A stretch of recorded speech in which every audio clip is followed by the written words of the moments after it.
Hi friends, welcome back to my channel. ఈరోజు మీకు ఈ సీరియల్లో ఏం జరిగిందో తెలుసుకోవాలి అనుకుంటున్నారా? అయితే వెంటనే మనం సీరియల్లోకి వెళ్ళిపోదాం. ఇక రామరాజు అయితే జరిగింది గుర్తు చేసుకుని చాలా బాధపడుతూ భోంచేయకుండా అక్కడి నుంచి వెళ్ళిపోతాడు.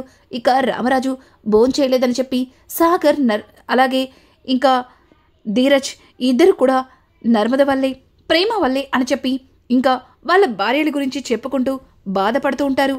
ఇంతలో చందు అక్కడికి వచ్చి సాగర్కి అలాగే ధీరజ్కి నచ్చ చెప్తారు. ఇక ధీరజ్ అలాగే సాగర్ ఇద్దరు కూడా తన భార్యల వల్లే ఈరోజు నాన్న అంతలా బాధపడ్డారు అని చెప్పి చెప్పడంతో ఇంకా చందు, రేయ్ మీకేమన్నా పిచ్చి పట్టిందా? అట్లా మాట్లాడుతున్నారు?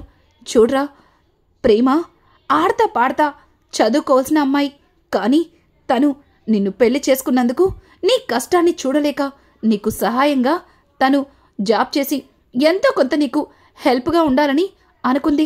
కానీ ఇంతలో ఇలా జరిగిపోయింది. ఇంతలా జరుగుతుందని తనకి ముందే తెలిస్తే తనెందుకురా ఇలా చేస్తుంది? అయినా వాళ్ళు ఇంట్లో జరుగుతున్న వాటి వల్ల ఎంతలా బాధపడతారో ఒక్కసారి ఆలోచించండిరా. వాళ్ళు మనల్ని నమ్ముకొని మనతో పాటు ఇక్కడికి వచ్చారు. వాళ్ళని జాగ్రత్తగా చూసుకునే బాధ్యత మీది. కానీ ఇలా మీరు మాటలతో వాళ్ళని బాధ పెడుతున్నారని మీ మాటల్లోనే నాకు అర్థమవుతుంది. రేయ్ సాగర్, పాపం రా, నర్మద చాలా మంచిది. నీకోసం అలాగే మన కుటుంబం కోసం ఎంతగానో ఆలోచిస్తుంది. తను నీ మాటలు వింటే చాలా బాధపడుతుందిరా. వెళ్ళి నర్మదకి నచ్చ చెప్పు, తనకి అర్థమయ్యేలా చెప్పు అని చెప్పి ఇక చందు అయితే సాగర్కి సర్ది చెప్పి అక్కడి నుంచి పంపిస్తాడు. ఇక సాగర్ కూడా చందు మాటలకి ఏం మాట్లాడకుండా ఇక అక్కడి నుంచి తలదించుకుని వెళ్ళిపోతాడు. ఆ తర్వాత ధీరజ్ మాత్రం, రేయ్ అన్నయ్య, నువ్వు మాత్రం సాగర్ అన్నయ్యకి చెప్పినట్టు నాకు చెప్పడానికి మాత్రం ప్రయత్నించద్దు. ఆ ప్రేమ వల్లే ఇదంతా జరిగింది. తన వాళ్ళందరూ కలిసి నాన్నని ఘోరాతి ఘోరంగా అవమానించారు అని అంటుంటే ఇక చందు అయితే, చూడరా చిన్నోడా, వాళ్ళందరూ అవమానించారని మాట్లాడుతున్నావు, కానీ ఈ అవమానాలు మనకేమీ కొత్త కాదు. నాన్న అమ్మని పెళ్లి చేసుకున్న దగ్గర నుంచి ఆ ఎదురింటి వాళ్ళు నాన్నని అలాగే అవమానిస్తున్నారు. పైగా ఇప్పుడు తన మేనకోడల్ని నువ్వు మళ్ళీ అదే తప్పు చేసి ప్రేమించి తన మెడలో తాళి కట్టి పెళ్లి చేసుకుని ఈ ఇంటికి తీసుకొచ్చావు. ఒకప్పుడు అమ్మ ఆ ఇంటికి దూరమైంది, అలాగే ఇప్పుడు ప్రేమ దూరమైంది. మరి అంత బాధని దిగమింగుకున్న వాళ్ళు ఏం చేస్తారు చెప్పు? వాళ్ళ బాధని ఎవరికి చెప్పుకుంటారు చెప్పు? అందుకే వాళ్ళకి అవకాశం దొరికినప్పుడల్లా ఇదిగో ఇలా నాన్నని, మన కుటుంబాన్ని ఇష్టం వచ్చినట్టు మాట్లాడుతున్నారు. మనం కూడా అర్థం చేసుకోవాలి. అందరి బాధని, అందరి మనసుని అర్థం చేసుకునే నువ్వు ఈరోజు ప్రేమ మనసుని అర్థం చేసుకోలేకపోతున్నావు. ఇదేనా నువ్వు తనని ప్రేమించింది అని చెప్పి ఇక చందు అయితే ధీరజ్ని అడగటంతో ఒక్కసారిగా ధీరజ్ ఒక్క మాట కూడా మాట్లాడకుండా మౌనంగా ఉండిపోతాడు. ఇక చందు అయితే ధీరజ్ దగ్గరకు వచ్చి, చూడరా చిన్నోడా, ప్రేమ చాలా మంచి పిల్ల, అమాయకత్వం అలాగే చిన్న పిల్లల మనస్తత్వం కలది. అట్లాంటి వ్యక్తిని జాగ్రత్తగా ప్రేమగా చూసుకోవాలి. రేయ్, వాళ్ళందరినీ వదులుకొని నిన్ను నమ్ముకొని నీతో వచ్చేసిందిరా. మరి తనని నువ్వు ఎంత బాగా చూసుకోవాలి. తను నీ కష్టాన్ని చూడలేక ఎవరు ఏమన్నా సరే ధీరజ్కి సహాయంగా ఉండాలని తను ఇంట్లో వాళ్ళకెవ్వరికీ చెప్పకుండా డాన్స్ క్లాస్కి వెళ్ళింది. నువ్వు తను నీ మీద చూపించే ప్రేమని అర్థం చేసుకోకుండా ఇలా నీ మాటలతో తనని బాధ పెట్టి దూరం పెడతావా అని చెప్పి ఇక చందు అయితే ధీరజ్కి నచ్చ చెప్పి అక్కడి నుంచి పంపించడంతో ఇక ధీరజ్ చందు అన్న ఒక్కొక్క మాటని గుర్తు చేసుకుని, నిజంగానే ప్రేమ నా కోసం నా కష్టాన్ని చూడలేక తను ఇంట్లో వాళ్ళు తిడతారని ఆలోచించకుండా అలా వెళ్ళి డాన్స్ క్లాస్ చెప్పింది. తను నన్ను ఎంతగా ప్రేమిస్తుందో మొన్నే చెప్పింది. కానీ నేనే అనవసరంగా తన మీద నోరు జారాను, తనని నా మాటలతో బాధ పెట్టాను అని చెప్పి ఇక ధీరజ్ అయితే లోపలికి వెళ్ళేసరికి ప్రేమ ధీరజ్ కోసం ఎదురు చూస్తూ అక్కడే బెడ్ మీద కూర్చుని నిద్రపోతుంది. ఇక ధీరజ్ ప్రేమని అలా చూసేసరికి తన మనసులో ప్రేమకి మొదటిసారిగా చోటిస్తాడు. ఇక ప్రేమని ధీరజ్ కూడా ప్రేమించడం మొదలు పెడతాడు. ఇక ధీరజ్ అయితే ప్రేమని అలా చూస్తూ ఉండిపోతాడు. ఇంకా ధీరజ్ కూడా అలాగే ప్రేమ పక్కనే నిద్రపోతాడు. ఇక ఉదయాన్నే కిచెన్లో వంట చేసుకుంటున్న వేదవతి దగ్గరికి ఇంకా నర్మదా ప్రేమ ఇద్దరు కూడా వెళ్తారు. ఇద్దరు చెరో వైపు నుంచుని ఇంకా వేదవతితో ఎలా మాట్లాడాలని ఏదో ఒకటి మాట కలుపుతూ వేదవతిని కదుపుతూ ఉంటారు. ఇక వేదవతి అయితే, ఏయ్, మీ ఇద్దరికి ఒక్కసారి చెప్తే అర్థం కదా, ఎందుకు పదే పదే నన్ను విసిగిస్తున్నారు అని చెప్పి ఇంకా వేదవతి అయితే వేడి గిన్నెని పట్టుకోబోతుంటే ఒక్కసారిగా వల్లి, అత్తయ్య ఏం చేస్తున్నారు అని చెప్పి ఇక తన చేతిని పక్కకి లాగుతుంది. ఆ కంగారులో ఇంకా ప్రేమ అయితే ఆ గిన్నెని ముట్టుకుంటుంది. ఒక్కసారిగా ప్రేమకి చెయ్యి కలడంతో అమ్మా అని గట్టిగా అరుస్తుంది. ఇంకా వేదవతి, అయ్యయ్యో పిచ్చి పిల్ల, నా చెయ్యి కాలుతుందని ఆ గిన్నె నువ్వు ముట్టుకుని నీ చేతిని కాల్చుకున్నావు, ఏంటిది చూడు ఎంతలా కాలిందో, అయ్యయ్యో చదువుకోవాల్సిన వయసులో ఎందుకు ఇవన్నీ, అసలు కిచెన్లోకి నిన్ను ఎవరు రమ్మన్నారు అని చెప్పి వేదవతి అయితే ఇక ప్రేమ మీద చాలా కేరింగ్ చూపిస్తుంది. పక్కన ఉన్న నర్మద, అవును ప్రేమ, కాస్త చూసుకోవాలి కదా, పాపం అత్తయ్య చూడు ఎంతలా బాధపడుతున్నారో, అత్తయ్య మీరేం బాధపడకండి, చిన్న గాయమే, దానికి నేను ఆయింట్మెంట్ రాస్తాను అని చెప్పి ఇక నర్మదెళ్ళి ఒక ఆయింట్మెంట్ తీసుకొచ్చి ప్రేమ చేతికి రాస్తుంది. అలాగే వేదవతి ఫ్రిడ్జ్లో ఉన్న ఐస్ తీసి ఇక ప్రేమకి పెడుతూ ఉంటుంది. ఇంకా నర్మదా ప్రేమ ఇద్దరు కూడా ఒకరినొకరు చూసుకుని వేదవతి వైపు చూస్తారు. ఇక వేదవతి, ఏంటి అలా చూస్తున్నారు, నేను మాట్లాడాననా, ఇలా మీరు నేను మాట్లాడట్లేదని వంటగదిలోకి వచ్చి చేతులు కాల్చుకుంటే ఊరుకునేది లేదు అని అంటుంటే, అత్తయ్య మావయ్య గారు మమ్మల్ని క్షమించేసి ప్రేమగా మాతో మాట్లాడుతున్నారు, కానీ మీరు మాత్రం ఇలా పంతానికి పోయి మాట్లాడకపోతే మాకు చాలా బాధగా ఉంటుంది. అయినా నిన్న రాత్రి మావయ్య గారు ఏమన్నారో అర్థం కాలేదా, పిల్లలు తప్పు చేసినప్పుడు తల్లిదండ్రులు అర్థం చేసుకుని వాళ్ళని ప్రేమగా హక్కుకు చేర్చుకోవాలి అన్నారు. అంటే మీరు మమ్మల్ని మీ పిల్లల్లా చూడట్లేదా, మేం బయట నుంచి వచ్చిన కోడళ్ళలానే చూస్తున్నారా అని చెప్పి ఇంకా నర్మద మాట్లాడుతుంటే వేదవతి, ఈ అమ్మాయి బోగా మాటలు నేర్చుకుంది, దీనికి సమాధానం చెప్పడం మాత్రం చేత కాదు అని చెప్పి ఇక ప్రేమ అలాగే నర్మదని దగ్గరికి తీసుకుని వేదవతి అయితే వాళ్ళని ప్రేమగా దగ్గరికి తీసుకొని, చూడండి ఇంకొకసారి మీరు ఇట్లాంటి తింగర్ వేషాలు వేశారంటే ఊరుకునేది లేదు అని చెప్పి వాళ్ళిద్దరిని బయటకు తీసుకొస్తుంది. ఇంకా వేదవతి మంచం మీద కూర్చుంటే ఇద్దరు కూడా చెరొక వైపు కూర్చుని తన కాళ్ళ మీద చేతులు వేసుకుంటూ వేదవతితో మాట్లాడుతూ ఉంటారు. ఇక ఇది ఇలా ఉండగా వల్లి అయితే ఇల్లంతా చూస్తుంది. ఇల్లంతా ప్రశాంతంగా కనిపిస్తుంది. ఇంకా వల్లి తన మనసులో, ఇదేంటి ఇల్లంతా ఇంత ప్రశాంతంగా ఉంది, అవును ఇంతకీ వీళ్ళిద్దరూ ఎక్కడికి వెళ్ళినట్టు, అసలు ఏమైపోయినట్టు అని చెప్పి ఇక వెతుక్కుంటూ బయటికి వచ్చేసరికి వల్లి ఒక్కసారిగా వేదవతి ప్రేమ నర్మదల్ని చూసి షాక్ అయిపోతుంది.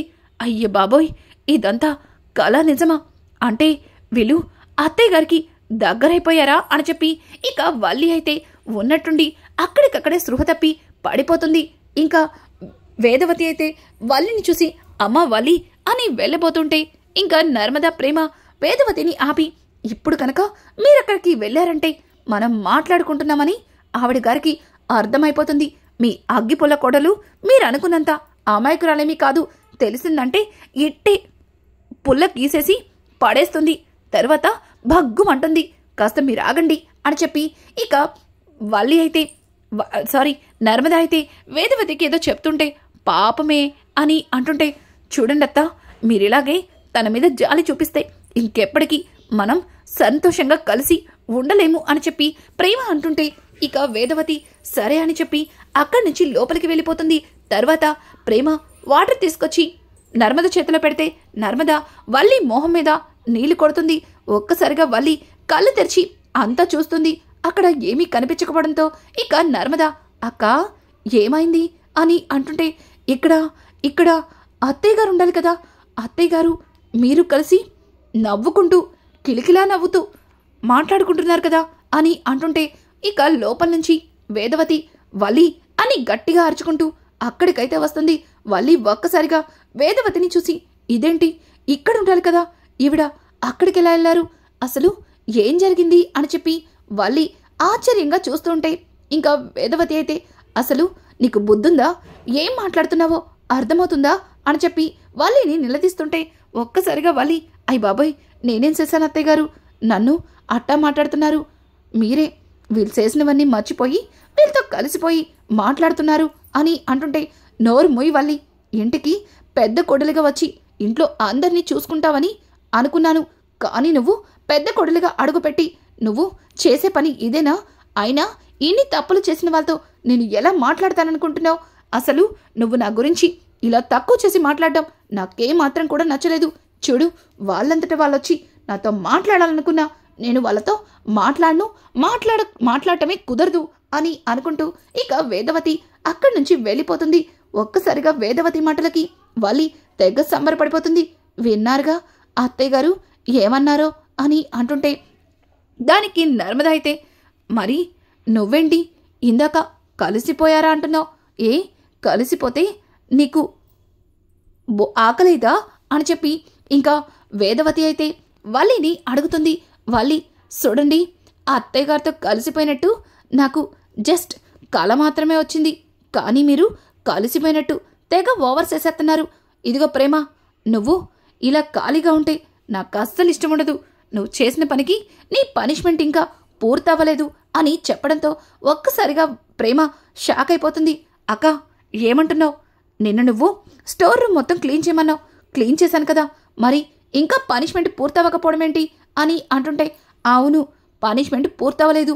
ఎందుకంటే నిన్న రాత్రి మీ ఇద్దరూ రావడం వల్ల దేవుళ్ళంటి మావయ్య గారు మళ్ళీ జరిగిందంతా గుర్తు చేసుకొని పాపం కడుపు నిండా భోజనం కూడా చేయలేకపోయారు అని అంటుంటే ఆ మాటలకి ఇక పక్కన ఉన్న నర్మద అయితే దానికి కారణం మేం కాదు, నువ్వే మర్చిపోయినవన్నీ తవ్వకాల్లో బయటకు తీసుకొచ్చినట్టు అన్నింటినీ బయటపెట్టి మావయ్య గారికి మళ్ళీ అంతా గుర్తు చేసి ఆయన బాధపడేలా చేసి అక్కడి నుంచి వెళ్ళిపోయేలా చేసావు. నువ్వనుకున్నది చేసేసావు కదా అని అంటుంటే చూడు నర్మదా, నువ్వు నా మీద కోపంతో ఇలా ఇష్టం వచ్చినట్టు మాట్లాడితే మాత్రం నేను చూస్తూ ఊరుకునేది లేదు. ఇప్పుడే మావయ్య గారితో జరిగిన దాని గురించి మాట్లాడతా అని అంటుంటే ఏంటి మాట్లాడితే మావయ్య గారి టాపిక్ తీసుకొచ్చి మమ్మల్ని బ్లాక్మెయిల్ చేస్తున్నావు. చూడు, నువ్వేం చేసుకుంటావో చేసుకో, మేం మాత్రం ఏమీ చేసేది లేదు. ప్రేమ, నువ్వెక్కడికి వెళ్ళొద్దు అని అంటుంటే అక్క నువ్వు ఊరుకోక్క, ఇప్పటికే మావయ్య గారు చాలా బాధపడుతున్నారు. ఈ బల్లి మనం అనుకున్నంత మంచిదేం కాదు కదా, అది మనకు కూడా తెలుసు కదా, అందుకే అదేదో చేసేస్తే సరిపోతుంది.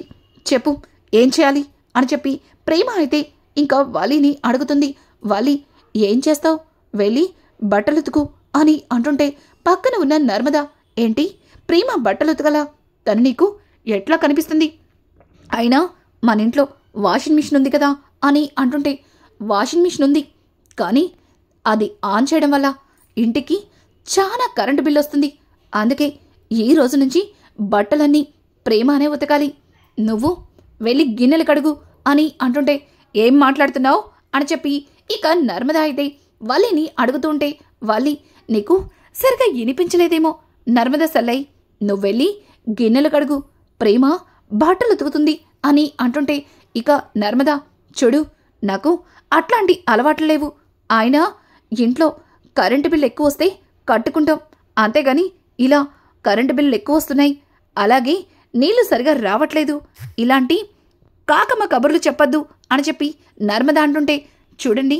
మీకు నచ్చితే చెయ్యండి, లేకపోతే మానేయండి, ఇప్పుడే వెళ్ళి మావయ్య గారితో అంతా చెప్పేస్తాను అని చెప్పి ఇక వల్లి అయితే లోపలికి వెళ్ళబోతుంటే ప్రేమ ఎందుకక్క అనవసరంగా గొడవలు, అదేదో చేసేద్దాం అని చెప్పి ఇక ప్రేమ భయపడి నర్మదకి సర్ది చెప్పి అక్క ఏం అక్కర్లేదు, ఏంటిప్పుడు నేను బట్టలు ఉతకాలి, అక్క గిన్నెలు కడగాలి, అంతే కదా, చేస్తాం అని చెప్పి ఇక ప్రేమ అలాగే నర్మద ఇద్దరు కూడా వల్లి చెప్పిన పనులని చేస్తూ ఉంటారు. ఇక వల్లి అయితే కాలు మీద కాలేసుకుని కూర్చుని వాళ్ళని చూసి తెగ సంబరపడిపోతుంది. ఇంకా ప్రేమ అయితే బట్టలన్నీ అయిపోయినాయి అని చెప్పి ఇక లేవబోతుంటే లోపలికి వెళ్ళి మళ్ళీ ఒక పెద్ద మోపని తీసుకొచ్చి ప్రేమ ముందు వేస్తుంది. ప్రేమ ఒక్కసారిగా అక్క ఏంటిది అని అంటుంటే ఏముంది, బట్టలు ఇవి నీట్గా ఉతికి అలాగే కంఫర్ట్ పెట్టి ఇక్కడ ఆరబెట్టు అని అంటుంటే ఒక్కసారిగా ప్రేమ అక్క, ఆల్రెడీ బట్టలన్నీ వాష్ చేశాను, మరి మళ్ళీ తీసుకొచ్చి ఇక్కడ వేస్తున్నావంటే దానికి అర్థమేంటి అని అంటుంటే ఆ మంటలకి ఇక వల్లి అయితే, చూడు, నువ్వు బట్టలు ఉతకాలి అని చెప్పాను, అవి అన్ని అని చెప్పలేదు కదా, చూడు 2 రోజుల నుంచి ఇవి అట్లాగే పడున్నాయి, వీటిని ఉతకలేదు, అందుకే వీటిని ఉతికేసి నీటిగా ఆరబెట్టు అని చెప్పి ఇక వల్లి అయితే ప్రేమని పనులు చేపిస్తూ ఉంటే అది చూసిన భద్రావతి చాలా ఆవేశంగా, అమ్మ ప్రేమ, ఏంటిది అని అంటుంటే ఒక్కసారిగా ప్రేమ భద్రావతిని చూసి షాక్ అయిపోతుంది. ఇక వల్లి అయితే, ఏముందండి, ఇంట్లో పనులు చేస్తుంది, అయినా ఆడపిల్లనాక ఇంటి పని వంట పని చెయ్యాలని ఆ మాత్రం మీకు తెలీదా? అక్కడెలాగో మీరు ఈ పని నేర్పించలేదు, కనీసం ఇక్కడన్నా నేర్చుకోనివ్వండి అని చెప్పి వల్లి అయితే భద్రావతితో పొగరుగా మాట్లాడుతుంది. ఇక భద్రావతి అయితే, నా మేనకోడలతో పనులు చేపిస్తుంది కాక తిరిగి నన్నే తనకి ఏ పని నేర్పించలేదని అడుగుతావా? ఎంత పొగరే నీకు అని చెప్పి ఇక భద్రావతి అయితే వల్లి చెంప చెల్లుమనిపిస్తుంది. ఒక్కసారిగా వల్లి చెంప పగలటంతో ప్రేమ అలాగే నర్మద ఇద్దరు కూడా ఒకరికొకరు చూసుకుని నవ్వుకుంటారు. అది చూసిన వల్లి మరింత కోపంగా, చూడండి, మీరు అనవసరంగా నాతో పెట్టుకుంటున్నారు, నన్నే కొడతారా అని అంటుంటే, ఏయ్, నా మేనకోడల గురించి ఇంకొక్కసారి పిచ్చి పిచ్చి వాగుడు వాగేవంటే కొట్టడం కాదు, ఏం చేస్తానో కూడా నాకే తెలీదు. అయినా నా మేనకోడలతో ఇలా ఇంటి చాకరీ చేపిస్తున్నావు, నీకు బుద్ధుందా అని చెప్పి ఇక భద్రావతి అయితే ప్రేమని పైకి లేపుతూ ఉంటే వల్లి అయితే, చూడండి, తనిప్పుడు మీ మీ మేనకోడలు కాదు, ఈ ఇంటి కోడలు, అయినా ఈ ఇంటి కోడలు ఇంట్లో పనిచేస్తే తప్పేంటండి, దానికి కూడా ఇట కొట్టేస్తారా అని అంటుంటే, నోర్మోయ్, ఇంకొక్కసారి నా మేనకోడలతో ఏదైనా పని చేపిస్తూ తనని ఇబ్బంది పెట్టావంటే ఎవరిని కూడా చూడను. చూడు, నా మేనకోడలు ఏమీ చేయదు, అంతగా పని చేయాలి అనుకుంటే చేసుకో, పని వాళ్ళని పెట్టుకోండి, మీ మామగారు పని వాళ్ళకి జీతం ఇచ్చే దిక్కు కూడా లేకపోతే ఆ జీతమేదో మోహన కొడతాను అని చెప్పి భద్రావతి మాట్లాడుతూ ఉంటే ఒక్కసారిగా రామరాజు కుటుంబం మొత్తం అక్కడికి వస్తుంది. ఇక భద్రావతి అయితే వల్లితో మాట్లాడుతున్న మాటలన్నీ విని షాక్ అయిపోతారు. ఇక వల్లి అయితే భద్రావతి అలా కొట్టడంతో భయంతో అక్కడి నుంచి వెనక్కి వెళ్తుంది. ఇక ప్రేమ మాత్రం వాళ్ళు చెయ్యలేని పని భద్రావతి చేసిందని సంబరపడిపోతారు. అలాగే మళ్ళీ ఎక్కడ వాళ్ళ మావయ్య గారికి ఏదైనా అవమానం జరుగుతుందేమోనని ఇక ప్రేమ భద్రావతి దగ్గరికి వెళ్ళి, అత్త, ఈ పనులన్నీ నేను ఇష్టపడి చేస్తున్నాను, ఇందులో ఎవరి ప్రమేయం లేదు, అనవసరంగా ఇందులో కలగ చేసుకుని పెద్ద గొడవ చేయొద్దు అని చెప్పి ఇక ప్రేమ అయితే భద్రావతికి నచ్చ చెప్తుంది. భద్రావతి, నీకేమన్నా పిచ్చి పట్టిందా? అది నీతో పని మనిషి పనులన్నీ చేయిస్తుంది, అయినా కాలేజ్కి వెళ్ళి చదువుకోకుండా ఇవన్నీ నీకెందుకు అని అంటుంటే, అత్తా, నేనిప్పుడు ఈ ఇంటి కోడల్ని, ఇంట్లో పనులని కోడలు చెక్కదిద్దాలి అంటారు, అందుకే ఇంటి పనులు చేస్తున్నాను, అయినా నా ఇంటి విషయాలు మీకెందుకు అని చెప్పి ఇక ప్రేమ అయితే భద్రావతి మనసు బాధపడేలాగా మాట్లాడడంతో భద్రావతి అక్కడి నుంచి వెళ్ళిపోతుంది. ఇక రామరాజు అయితే, ఏం జరుగుతుంది ఇక్కడ అని అంటుంటే ఇంకా వల్లి రామరాజు దగ్గరకు వచ్చి, చూసారా మావయ్య గారు, ఆ ఎదురింటి వాళ్ళు మిమ్మల్ని మొన్న అవమానించారు, ఈరోజేమో ఏకంగా నన్ను కొట్టేశారు, అయినా ఇంటి కోడలన్నాక ఇంటి పనులు చేసుకోవడంలో తప్పేముంది మావయ్య గారు, మీరే చెప్పండి అని అడుగుతూ ఉంటే ఇంకా వేదవతి, తప్పే, అయినా వాళ్ళు ఇంట్లో ఉండేవాళ్ళు కాదు, ఆ అమ్మాయి గవర్నమెంట్ జాబ్ చేస్తుంది, నెలకి 50,000 సంపాదిస్తుంది, ఇక ప్రేమ కాలేజ్కి వెళ్ళి చదువుకుంటుంది, చదువుకునే అమ్మాయి చదువుకోకుండా ఇలా ఇంటి పనులు చేపించడం తప్పు కదా వల్లి, అయినా ఇంట్లో వాషింగ్ మిషన్ ఉంది, పనులు చేయడానికి పని వాళ్ళు ఉన్నారు, కానీ వాళ్ళందరికీ పక్కన పెట్టి వాళ్ళు చేసే పనులని వీళ్ళిద్దరితో చేయిస్తున్నావు, మరి ఏంటి నీ ఉద్దేశం అని చెప్పి ఇక వేదవతి అయితే వల్లిని నిలదీస్తుంటే ఒక్కసారిగా వల్లి, అయ్ బాబోయ్, ఏంటి ఇట్టా ఇరుక్కుపోయాను, ఏదో చెయ్యాలనుకుని ఏదో చేసేసాను, అనవసరంగా నా గొయ్యి నిన్నే తీసుకున్నట్టున్నానే అని చెప్పి ఇక వల్లి అయితే, అది కాదు మావయ్య గారు, మరేమోనండి, ప్రేమ ఇప్పుడంటే చదువుకుంటుంది, కానీ మా మా ఇంట్లో చిన్నప్పటి నుంచి ఇంట్లో అన్ని పనులు ఆడపిల్లకి రావాలని అలవాటు చేసేవాళ్ళండి. అందుకే వాళ్ళకు కూడా అలవాటు చేస్తున్నాను అంతే అని చెప్పి వాళ్ళి మాట్లాడుతూ ఉంటే ఇక రామరాజు, చూడమ్మా వాళ్ళి, నువ్వు చెప్పింది నాకు అర్థమైంది, కానీ ప్రేమ చదువుకునే అమ్మాయి. ఇలా తనతో ఇలాంటి పనులు చేపిస్తే తన చదువు డిస్టర్బ్ అవుతుంది. అలాగే నర్మద ఉదయం నుంచి ఆఫీస్లో కష్టపడి వస్తుంది. మరి తనకి రెస్ట్ ఉండాలి కదా. ఇలా తనకి ఆ పని ఈ పని అంటూ తనకి పనులు అప్పగిస్తే మళ్ళీ తను ఉదయాన్నే ఆఫీస్కి వెళ్ళాలి కదా. చూడమ్మా, ఈ పనులు చేయడానికి పని వాళ్ళున్నారు, వాళ్ళతో చేయించు. నువ్వేమీ ఇబ్బంది పడద్దు. అనవసరంగా ఇలా లేనిపోని తలనొప్పులు తెచ్చుకోవద్దు అని అనుకుంటూ రామరాజు అక్కడి నుంచి వెళ్ళిపోతే ఇక వల్లి అయితే చాలా కోపంగా నర్మద ప్రేమల వైపు చూస్తుంటే నర్మద ప్రేమ తిక్క అణిగిందా అన్నట్టుగా ఇక వల్లిని చూస్తూ ఉంటారు.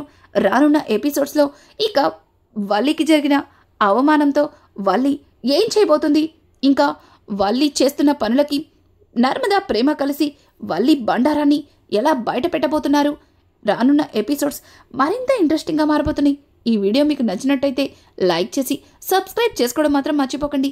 Thanks for watching. Hi friends, welcome back to my channel. ఈరోజు మీకు